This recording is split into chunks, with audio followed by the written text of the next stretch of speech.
오늘 우리에게 주시는 하나님 말씀 마가복음 8장 31절로 38절까지 되겠습니다. 인자가 많은 고난을 받고 장로들과 대제사장들과 서기관들에게 버림받아 죽임을 당하고 사흘 만에 살아나야 될 것을 비로소 그들에게 가르치시되 드러내놓고 이 말씀을 하시니 베드로가 예수를 붙들고 항변하며 예수께서 돌이켜서 제자들을 보시며 베드로를 꾸짖어 이르시되 사탄아 내 뒤로 물러가라. 네가 하나님의 일을 생각지 아니하고 도리어 사람의 일을 생각하는도다 하시고 무리와 제자들을 불러 이르시되 누구든지 나를 따라오려거든 자기를 부인하고 자기 십자가를 지고 나를 따를 것이니라. 누구든지 자기 목숨을 구원하려고 하면 잃을 것이요 누구든지 나와 복음을 위하여 자기 목숨을 잃으면 구원하리라. 사람이 만일 온 천하를 얻고도 자기 목숨을 잃으면 무엇이 유익하리요? 사람이 무엇을 주고 자기 목숨과 바꾸겠느냐?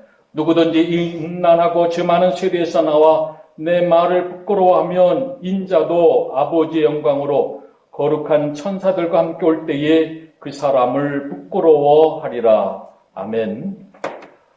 오늘 이 말씀을 통해서 자기 십자가를 지고 따르라 이런 제목으로 이 시간 우리에게 주시고자 하는 주의 말씀의 은혜를 함께 나누기를 원합니다. 한국에서 자동차로 지방에 내려갈 때 보면 이 종종 산이 많은 간격으로 긴 터널을 지날 때가 많습니다. 자, 이 터널을 들어갈 때에 이 터널 끝에 밝은 길이 있다는 것을 의심하는 사람은 아무도 없습니다. 여러분, 모름지기 우리 인생에서도 고난이라고 하는 터널을 지날 때가 있습니다.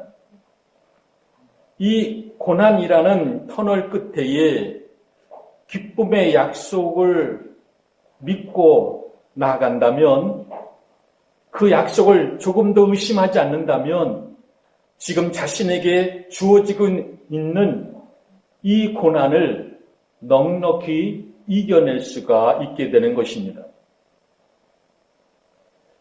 혹여라도 이 터널 끝에 밝은 빛이 안 보인다고 이 고통의 끝에서 얻게 될 승리에 대한 믿음이 없다면 그는 살아있으나 죽은 자입니다. 그에게는 살아가야 될 의욕도 인내도 꿈도 없게 되고 마는 것입니다. 여러분, 문제는 고난의 크기가 아니라 당하는 고난의 내용에 무엇이냐에 달려 있다라는 얘기입니다. 흔들리며 피는 꽃이라고 하는 제목의 시가 있습니다. 그 내용의 일부를 소개해드리면 흔들리지 않고 피는 꽃이 어디 있으랴? 이 세상 그 어떤 아름다운 꽃들도 다 흔들리면서 피었나니 흔들리지 않고 가는 인생이 어디 있으랴? 라고 하는 내용의 시입니다. 오늘 그가 당하는 삶의 어려움과 고난 뒤에 반드시 소망적인 약속을 믿고 나간다면 그는 흔들림 없이 어떠한 어려움과 고난이라도 소망의 마음으로 넉넉히 이겨낼 수 있다라고 하는 사실입니다. 예수님께서 하신 말씀 가운데에 생명의 문과 멸망의 문에 대한 비유의 말씀을 하신 적이 있습니다. 그래 마태복음 7장 14절에 생명으로 인도하는 문은 좁고 협착하여 찾는 이가 적음이니라. 이 말씀의 뜻은 그 길에 고통과 고난이 함께할지라도 영생으로 통하는 길이기에 참아낼 가치가 있다라고 말씀하시고자 함입니다. 또한 13절에 멸망으로 인도하는 문은 크고 그 길이 넓어 그리 들어가는 자가 많고. 무슨 말씀입니까? 그 길의 끝은 사망이다. 사망으로 통하는 길이기에 절망적이다라고 하십니다. 방탕과 안일함과 게으름과 부도덕한 삶이 그러합니다. 넓고 평안한 것처럼 보이지만은 실상은 그 길은 사망으로 통하는 길입니다. 그래 좁은 문으로 들어가기를 힘쓰라고 이렇게 비유로 말씀해주고 계시는 것입니다. 오늘 본문 말씀 8장 13절에 인자가 많은 고난을 받고 장로들과 대제사장들과 서기관들에게 버림받아 죽임을 당하고 사흘 만에 살아나야 할 것을 비로소 저희에게 가르치시되, 그리고 34절에 말씀하십니다. 아무든지 나를 따라오려거든 자기를 부인하고 자기 십자가를 지고 나를 쫓을 것이니라. 자기 십자가를 지고 나를 쫓을 것이니라. 여러분, 기독교는 영광 없는 고난을 생각하지 않습니다. 고난이 없는 영광도 생각하지 않습니다. 또한 십자가가 없는 부활도 생각하지 않습니다. 더불어 부활이 없는 십자가도 생각하지 않습니다. 고난의 메시아, 영광의 메시아의 복음이 기독교의 복음의 가장 핵심을 이루는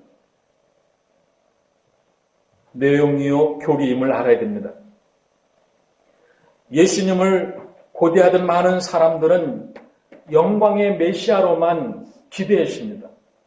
고난의 메시아에 대한 것들은 슬며시 피해갑니다. 그래서 예수님이 왕으로 오시면 우리가 로마로부터 해방될 것이다. 이제 로마가 전멸당하고 다윗 왕국처럼 천하를 호령할 나라가 세워질 것이다. 이제 우리는 각자 한 자리씩 하게 될 것이고 태평성대를 누리게 될 것이다 라고 하는 기대가 있었다라는 얘기입니다. 그렇게 저들은 영광의 메시아만을 생각하고 기다렸습니다. 그러나 바리새인들과 서기관들과 제사장들이 이 메시아의 대망 사상에 두려움과 실망으로 예수님을 십자가에 못 박았습니다. 따르던 제자들도 영광의 메시아만 생각하고 따랐는데 그만 십자가를 지신 예수님의 모습에 저들은 그만 실망과 낙담으로 뿔뿔이 흩어지고 말입니다. 자, 그토록 많은 능력이 있으신 예수님께서 어떻게 이리도 비참하게 돌아가실 수가 있는가? 라는 생각으로 실망으로 가득 찬 마음으로 저들은 뿔뿔이 흩어집니다. 자, 이런 제자들의 마음의 모습이 누가복음 24장 13절에 잘 나타나고 있습니다. 두 제자가 예수님께서 십자가에 죽으신 다음에 엠마오로 내려가는 길에 나누는 대화 속에 예수님이 그들과 함께 동행하시게 됩니다. 그들의 대화에 끼어드십니다. 물론 그들의 눈에 가리워져서 예수님이신 줄 모르고 대화를 나누게 됩니다. 그들은 말합니다. 21절에 우리는 이 사람이 이스라엘을 속량할 자라고 바랐노라 라는 말로 기대치를 말하게 됩니다. 이에 예수님께서는 26절에 그리스도가 먼저 고난을 받고 자기의 영광에 들어가야 될 것이 아니냐 라는 말씀을 하시는 가운데에 모든 성경에 쓴 바 자기에 관한 것을 자세히 설명하십니다. 다시 말씀드리면 메시아가 고난을 받으리라고 성경에서 미리 말씀하지 않았느냐? 왜 고난의 메시아를 이해하지 못하느냐? 이렇게 예수님께서 말씀하시고 있는 것입니다. 여러분, 예수를 믿는다는 것이 무엇입니까? 이 세상에서 남달리 잘 먹고 남달리 잘 살고 남달리 출세하는 것입니까? 예수님을 바로 믿는다는 것은 고난의 메시아, 영광의 메시아 그 두 가지의 의미를 함께 받아들이는 데 있습니다. 마태복음 16장에서 사랑하는 제자 베드로가 예수님께서 너희는 나를 누구라 하느냐 라고 하는 질문에 주는 그리스도시요 살아계신 하나님의 아들이시니다 라는 대답을 하는 가운데에 이 대답을 예수님께서 매우 흡족해 하셨습니다. 이제 돌이켜서 당신이 예루살렘에 올라가서 핍박을 당하고 십자가를 질 것을 말씀하는 가운데에 그 앞에 있는 영광을 말씀하십니다. 자, 이것이 바로 기독교의 핵심입니다. 우리는 고난의 메시아와 영광의 메시아를 함께 이해해야 합니다. 고난과 영광을 함께 받아들이며 현재와 미래를 함께 이해하게 될 때에 여러분 비로소 진정한 기독교의 진리를 깨달아지게 되는 것입니다. 한마디로 십자가의 모든 초점을 맞추어야 됩니다. 오늘 저와 여러분의 신앙의 초점은 어디에 있습니까? 여러분 이것은 굉장히 중요한 질문이요. 이 질문에 대한 답은 더욱 중요한 내용이 될 것입니다. 오늘 우리의 신앙의 모든 포커스는 어디에 맞춰져 있는가? 바로 십자가의 모든 초점을 맞추어야 합니다. 여러분 오늘 우리들의 신앙이 약해지고 있는 그 원인이 어디서 비롯되고 있는 것인가? 바로 이 십자가의 능력을 온전히 믿지 못하는 데서 그 약함이 시작된다는 얘기입니다. 이 십자가의 능력을 믿고 그 십자가를 자랑스러워하고 그 십자가를 말하지 않는 데에서 우리의 신앙의 약함이 시작이 된다라는 얘기입니다. 고린도전서 1장 18절에 십자가의 도가 멸망하는 자들에게는 미련한 것이요 구원을 얻는 우리에게는 뭐라 그랬습니까? 하나님의 능력이다라고 말씀하고 있습니다. 중요한 것은 십자가입니다. 십자가에 초점을 두고 십자가만을 바라보아야 됩니다. 여러분 오늘 우리의 인생의 삶의 문제들 가운데 당하는 여러 가지 어려움과 고난의 문제들 앞에서 여러분 그 해결책의 시작이 어디 있다고 보십니까? 바로 십자가의 복음의 능력을 온전히 믿고 나아가는 데 있음을 알아야 합니다. 다시 말씀드리면 십자가의 복음의 능력 외에는 해결될 방법이 없다라는 말씀입니다. 여러분 영생의 길과 십자가의 길은 따로가 아닙니다. 그것은 함께 가야 될 길입니다. 다시금 십자가에 초점을 맞추어서 우리네 삶의 문제의 내용을 들여다볼 수 있어야 됩니다. 그러기에 사도 바울의 고백이 매우 중요합니다. 십자가의 도가 멸망하는 자들에게는 미련한 것이요 구원을 얻는 우리에게는 하나님의 능력이라. 자, 십자가의 도를 미련한 것이라 말하는 자들은 멸망하는 자들이기 때문에 그렇게 말하게 된다는 얘기입니다. 그러나 구원을 얻는 우리에게는 십자가의 도가 하나님의 능력이 된다라는 말씀입니다. 그렇습니다. 신비로운 말씀입니다. 그리스도 고난의 신비, 이 고난의 영광의 의미를 바로 이해하는 데에 오늘 우리 인생의 문제를 해결되어 나가는 첩경의 길이 된다라는 얘기입니다. 바울은 많은 고난을 치렀습니다. 바울도 그 고난을 넉넉히 이겼습니다. 바로 그가 그리스도의 십자가의 의미를 바로 알고 있었기 때문입니다. 우리 한국 기독교사에서 많은 순교자들이 나왔습니다. 여러분 우리 한국교회가 이처럼 놀라운 축복을 받은 것, 그것이 그냥 되어진 것이 아닙니다.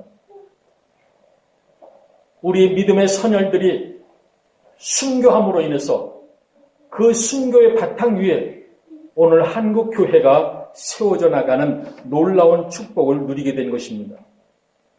그 수많은 순교자들 가운데에 주기철 목사님을 우리가 잘 압니다. 자, 그런데 그 주기철 목사님의 아들 되는 주강조 장로님이 나의 아버지의 순교와 주기철 목사라고 하는 책을 썼습니다. 그 책에 나오는 내용입니다. 아버지가 신사참배를 반대해서 옥고를 치르는 가운데에 많은 고문을 당하게 되는데, 심지어는 거꾸로 매달아서 고추물 가루를 코에 쏟아붓는 등 이로 말할 수 없는 잔혹한 그런 고문을 당하다가 결국 그 고문에 못 이겨서 세상을 떠나게 됩니다. 그 온갖 고문을 받고 목사님이 돌아가시자 온 교인들이 목사님 앞에서 통곡하고 울었습니다. 그때 사모님이 말씀하십니다. 여러분, 지금은 울 때가 아닙니다. 지금은 기도할 때입니다. 우리 주 목사님은 나약해서 힘이 없어서 죽은 것이 아닙니다. 당연히 말아야 될 때에 벙어리가 될 수 없어서, 당연히 가야 할 길을 도망하거나 피할 수가 없어서, 당연히 죽어야 될 시간에 살아갈 수 없어서 죽었을 뿐입니다. 라고 말합니다. 여러분, 그리스도와 함께 십자가를 지는 자만이 그리스도와 더불어 영광을 나눌 수 있습니다. 자, 사모님도 10여 차례 감옥에 끌려가서 많은 고문을 당하는 가운데에 주목상과 같이 굳센 믿음으로 끝까지 이겨내는 가운데에 하나님께 영광을 돌리고 헌신했던 것입니다. 자, 그런데 그 아들은 13살 때에 아버지가 그렇게 죽는 모습을 보게 된 충격으로 실어증에 걸려서 말을 못하는 고생을 하게 됩니다. 그러다가 8.15 강복 후에 정상으로 회복하게 됩니다. 아버지가 순교한 지 1년 4개월 만에 해방이 되어서 찾아왔지만은 이제 사모님은 유암으로 언제 돌아가실지 모를 정도로 나약한 상태였습니다. 자, 하루는 인민위원회 간부들이 찾아와서 돈과 가옥 문서 그리고 논밭 문서를 내놓고서 당신의 남편이 항일 투사로서 그 숭고한 정신에 감복해서 김일성 동지가 보낸 후상금이다라고 말하고 돈과 가옥 문서와 논밭 문서를 내놓았던 것입니다. 그럴 때의 사모님은 이렇게 말합니다. 주 목사님은 이 세상의 포상을 받기 위해서가 아니라 하나님의 뜻에 순종하여 순교함으로 하나님의 상을 받기만을 바랄 뿐입니다. 라고 완강하게 거절합니다. 자, 옆에 있던 이 아들의 마음이 커다란 갈등에 휩싸였는데 그 생각은 이렇습니다. 이제 어머니마저 언제 돌아가실지 모르는 이 상황에서, 이 험난한 세상에서 내가 혼자 살아나가려면 저 돈이 필요할 텐데, 그런 생각으로 고민하고 있었던 상황이에요. 사모님은 그의 생각과 마음을 아셨는지 그들이 돌아간 다음에 아들을 앉혀놓고서 성경 한 구절을 찾아 읽어보라고 하셨습니다. 시편 37편 25절로 26절에 이런 내용이 있습니다. 내가 어려서부터 늙기까지 의인이 버림을 당하거나 그의 자손이 걸식함을 보지 못하였도다. 그는 종일토록 은혜를 베풀고 꾸어주니 그의 자손이 복을 받는도다. 이런 내용이었습니다. 무엇을 말하고자 함입니까? 가연 순교자의 남편을 둔 사모님의 숭고한 신앙의 모습이라고 생각이 되어집니다. 소아시아 7개 교회 중에 서머나 도시에 서머나 교회가 나옵니다. 그 당시 서머나 도시는 태양신과 황제를 숭배하는 그런 도시였기 때문에 예수 믿는 사람들을 붙잡아서 사형에 처하고 온갖 박해를 일삼았던 시대였습니다. 특별히 서머나 교회의 감독이었던 이 폴리캅 감독의 순교 장면은 매우 감동적이었습니다. 자, 이 폴리캅 감독을 신문하는 과정에서 로마 총독이 그에게 마지막 기회를 줍니다. 가이사 황제가 주이시오 라고 한마디만 하고 그에게 제물을 드리면 당신은 죽음을 면할 것입니다. 한 번만 예수님을 모른다 하고 황제를 주라고 시인하시오. 그때 폴리캅 감독이 이런 유명한 말을 남깁니다. 지난 86년 동안 주님은 단 한 번도 나를 배신하지 않았는데 그런 주님을 저는 배신할 수 없습니다. 자, 그러자 신문하던 이가 다시 말합니다. 당신은 저 장작 불더미에서 태워져 죽임을 당할 것이요 라고 위협을 합니다. 그때에 폴리캅 감독이 이렇게 대꾸를 합니다. 당신이 잠시 타다 곧 꺼져버리는 불로 나를 위협하지만은 이는 당신이 다가올 심판날과 영원한 형벌의 날에 악인들을 기다리고 있는 불을 알지 못하기 때문입니다. 무엇 때문에 지체합니까? 자, 어서 하고 싶은 대로 하시오. 그 말에 결국 그는 그들이 보는 앞에서 화형식을 당하고 순교를 하게 됩니다. 자, 그런데 이분이 죽는 모습에 대해서 프랑스 화가 레몽 페레가 그림을 그렸는데 지금 서마나 교회 폴리캅 기념교회에 걸려있는 이 그림을 보면 자, 불을 태우는 장작더미에서 불을 태우는 그 상황에 폴리캅 감독이 하늘만 바라보고 있는 장면의 그림입니다. 그런데 그 얼굴에 하나님의 은혜가 넘쳐나는 모습입니다. 마치 스데반 집사가 돌에 맞아 죽어갈 때에 천사의 얼굴과 같았다라고 하는 것 같습니다. 조금도 죽음을 두려워하지 않고 부활과 영생의 천국을 바라보며 이 폴리캅 감독은 장작더미 불 속에서 순교했던 것입니다. 죽음을 두려워하지 않았습니다. 어떤 환난과 핍박도 두려워하지 않았습니다. 그것은 죽음 이후에 더 큰 하늘의 상급을 주실 것을 믿었기 때문입니다. 유명한 바이오 목사는 죽기 전에 사랑하는 친지에게 이런 편지를 보냅니다. 내 생명이 맨날 남지 않았다는 것을 알고 있습니다. 이 편지가 당신 손에 도착하기 전에 나는 벌써 천국에 가 있을지도 모르겠습니다. 회답을 써 보내지 마십시오. 우리 부활의 저 새 아침에 천국에서 만나봅시다. 라는 편지 내용입니다. 로마서 14장 8절에 내가 살아도 주를 위하여 살고 죽어도 주를 위하여 죽나니 그러므로 사나 죽으나 우리가 주의 것이로다. 여러분, 아무리 힘들고 어려워도 고난이 주어져도 일편단심으로 주님만을 바라보며 주님 앞에 설 때까지 절대로 주님을 배반하지 않는 삶이 되시기를 바랍니다. 이제 말씀을 맺습니다. 오늘 우리의 삶의 최종 목표가 어디에 있습니까? 십자가를 보면서 주 앞에 있는 영광을 볼 수 있어야 됩니다. 영광스러운 날들을 소망하며 주님과 기도 속에서 항상 새롭게 만나는 놀라운 은혜의 체험들이 저와 여러분의 삶 속에서 충만히 있어지기를 주의 이름으로 간절히 축원드립니다. 기도드리겠습니다. 아무든지 나를 따라오려거든 자기를 부인하고 자기 십자가를 지고 나를 쫓을 것이니라. 은혜로우신 주님, 우리의 삶의 모습들이 자기를 부인하고 자기 십자가를 지고 오직 주님만을 바라보면서 주님만을 쫓아나가는 우리의 남은 삶이 되도록 인도해 주시옵소서. 예수님의 이름으로 기도드리옵나이다. 아멘.